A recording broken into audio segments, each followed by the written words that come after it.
I just had a coughing fit and a sneeze attack, so if it looks like I'm crying, that's why.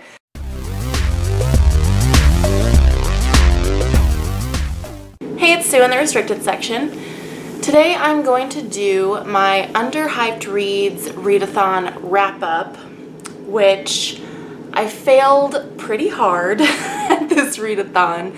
I actually only completed one book, but I started another book and I have since completed it, so I'm going to go ahead and talk about both of them. So the first and only book that I completed was The Adolescence of P1, and this is by Thomas J. Ryan, and it was published in 1977, and it is about, it's kind of a coming-of-age story of like a sentient computer program, which is interesting concept.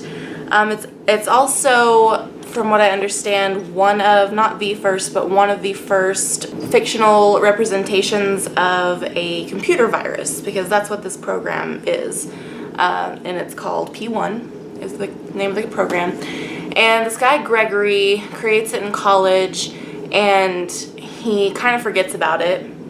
He doesn't think anything came of it.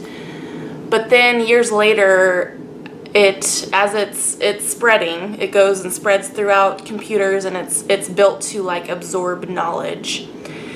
And so it spreads and it grows, and then it realizes that it needs help because it wants to use this giant computer that is owned by the government. I think it's located in the Pentagon.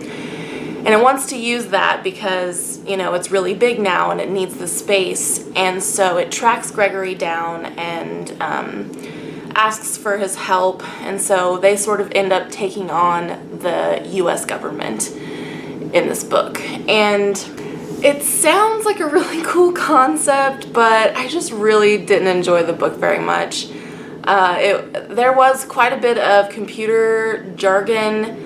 So if you're like a computer science nerd, you might absolutely love this because I think it would be interesting if I was really into that kind of stuff. I think I would have found it pretty interesting because, like I said, it's set in was published in 1977, so this is like really outdated computer stuff. There was some of it that I didn't quite know what they were talking about. I don't know if someone who worked with computers now would even know what they were talking about. And it was also kind of funny because like this giant computer that P1 wants to use has like a huge amount of storage, but it's only like 256 either megabytes or gigabytes. I think it was megabytes, which is not very much. I don't remember for sure, but either way, like that's not that much compared to what we have now. So that was kind of funny to see. And also the computer was like fucking huge, like took up a whole room. But anyway, the book, like I said, there's too much computer jargon for me, and too much, like the first part of the book was just a lot of, yeah, technical stuff on like how P1 works and how they sort of call it a he, is gathering all this information and what he's doing before he finally tracks Gregory down.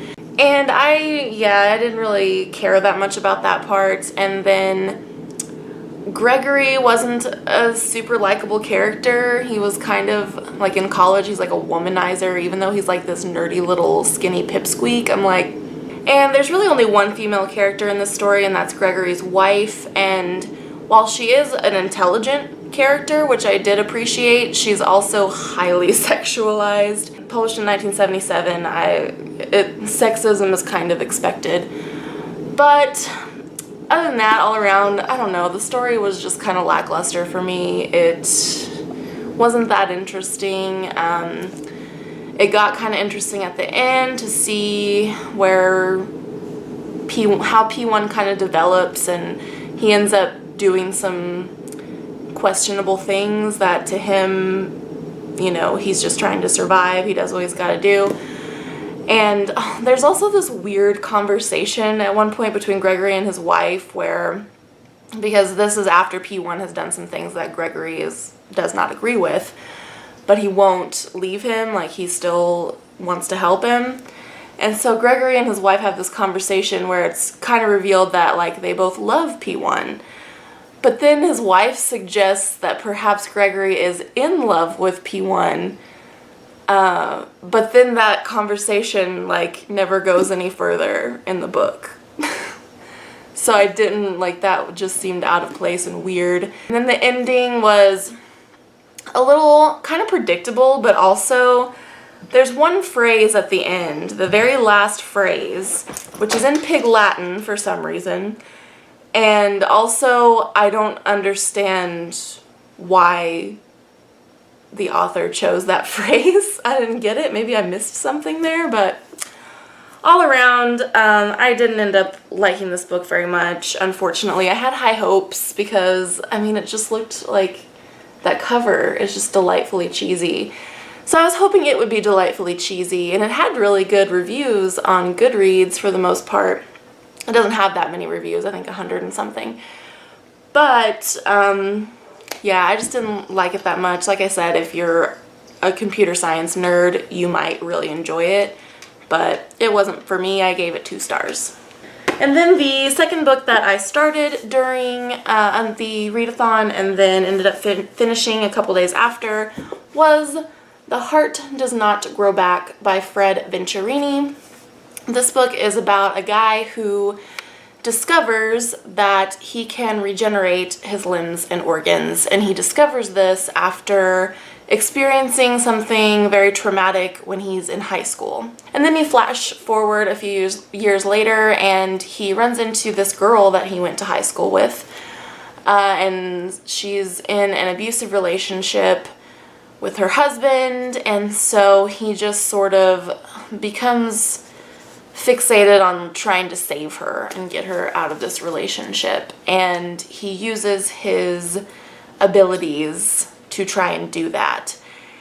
And this book, okay, first of all, the main character, Dale, has the personality of like a limp noodle, and not like a fun twisty noodle or one of those bow ties or some shit, like a plain floppy piece of spaghetti with no sauce on it.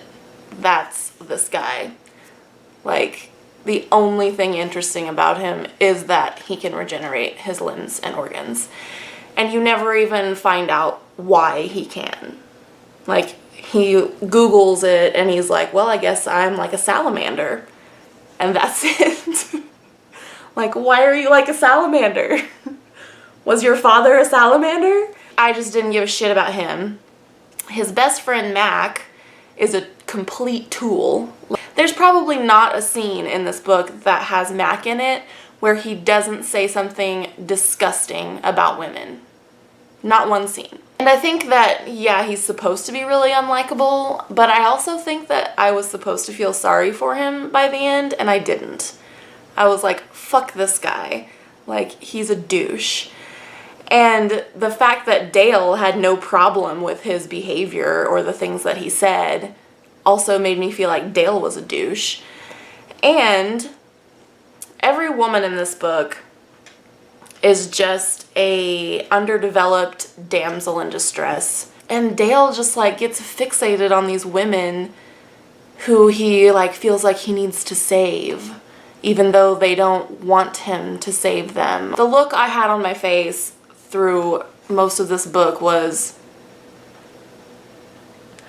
because it was just like, what the fuck? Like, the plot was pretty thin in my opinion. It like, I didn't even understand his logic in thinking that him using, because what ends up happening, like, spoiler alert right here, like, I don't suggest that you read this book, so I don't think me spoiling it for you is gonna do any harm, but if you really want to read this book, then maybe click away. But he ends up making a reality show where he gives away his various body parts to people who need them. So, you know, he'll give someone a kidney, or, you know, he gives a kid like his skin at one point because the kid needed skin grafts. But he doesn't do any of this because he wants to or because he wants to help people or anything. He does it because for some reason he thinks that this is going to make this girl who he's trying to save come to him. And I don't really get that logic. Like, I don't understand how that made any fucking sense. He was the worst. Him and Mac were the fucking worst. I did not like any character in this book. The plot was stupid. The ending was just like, what's the point? Was my thought at the ending. I was like, what's the fucking point? Hated it.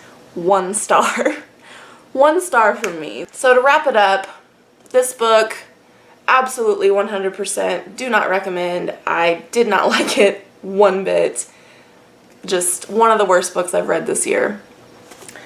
This book wasn't for me, but I think if you're really into computers, you might really like it. So this one was, I gave it 2 stars, so like I said, I didn't like it, but I'd maybe recommend it to somebody. So that was it. That was both the books that I read for the Underhyped Reads Readathon. Unfortunately for me, didn't care for either of those books, so I didn't find any hidden gems here. But I hope that if you participated, hopefully you found something better than I did. As per usual, there will be links below where you can find myself and Megan other places on the internet. And if you have not subscribed, please do. And I'll see you next time. Bye.